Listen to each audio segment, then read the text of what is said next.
안녕하십니까. 권영필 변호사입니다.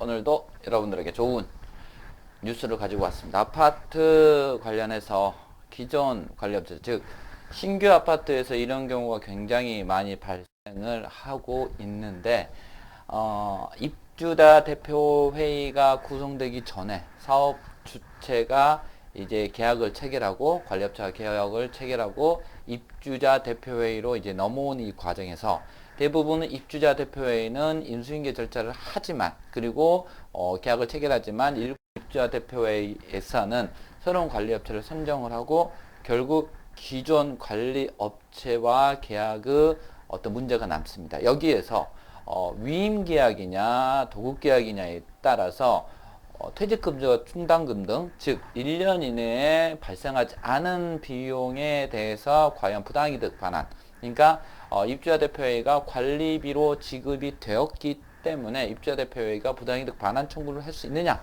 여부가 문제가 됩니다.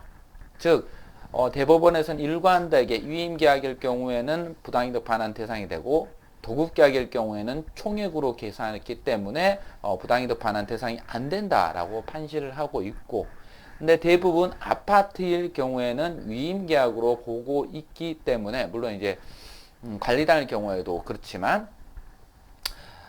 특별히 아파트일 경우에 더더욱 위임계약이라고 보고 있기 때문에 부당이득 반환 청구권이 대부분 인정이 되고 있는 상황입니다. 물론 계약의 성질에 따라서 달라집니다. 이 사건에서 아파트임에 불구하고 부당이득 반환 청구가 기각당해 버렸습니다.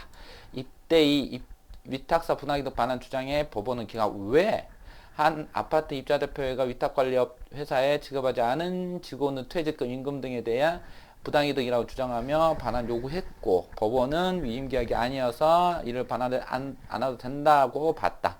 수원 안산지원에서는 부당이득금 소송을 제기한 입대이 청구를 기각했다. 입대인은 재건축 조합으로부터 A사와의 관리계약 승계를 받았구나. 그 뒤 입대인은 새로운 위탁사를 선정하고 승계받았다는 표현은 좀 적절하지 않습니다. 그 뒤 입대인은 새로운 위탁사를 선정하고 계약 종료를 통보했다. 사용되지 않은 돈에 대한 반환 요구를 했고, 근데 재판에서 입대인은 위임계약이다, 그렇기 때문에 반환해야 된다 라고 주장을 했지만 판사는 전형적인 위임계약으로 보기 힘들다고 판단을 했다. 즉 도급계약 여부는 계약의 명칭 형식으로 단정할 것이 아니라 체결 경위, 형식, 문헌의 의미 등 실질적 내용을 종합하여 판단을 해야 된다 라고 되어 있고, 부수적인 내용이나 이를 보충할 수 있는 자료가 없는 이상 인건비에 관한 정산 의무를 인정하는 위임계약이라고 해당하기에 보기 부족하다고 판단을 했다라는 것입니다.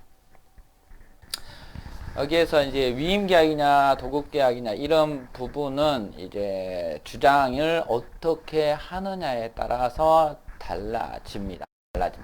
이런 상황에서 요청을 진행을 해야 되는데 잘 주장을 하고 법원에 잘 판단하고 주장을 해야 되는데, 이게 이제 아파트 관련해서 좀 잘 아는 변호사가 진행을 해야 되는 게 맞습니다. 여하튼 이 사건에서는 위임계약이 아니고 도급계약의 형식이다라는 이유로 부당이득 반환이 인정되지 않았습니다. 이런 부분 2심에서는 이제 어떻게 판단될지 모르겠지만 아파트일 경우에 대부분 부당이득 반환이 인정이 되는데 이런 경우는 인정되지 않았기 때문에 약간 그래서 기사화된 것으로 보입니다.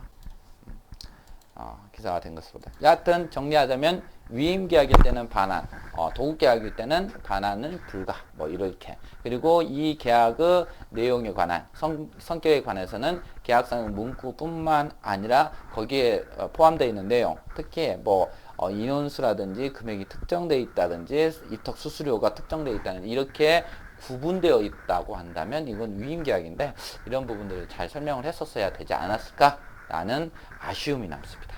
오늘도 좋은 하루 되십시오. 권영필 변호사입니다.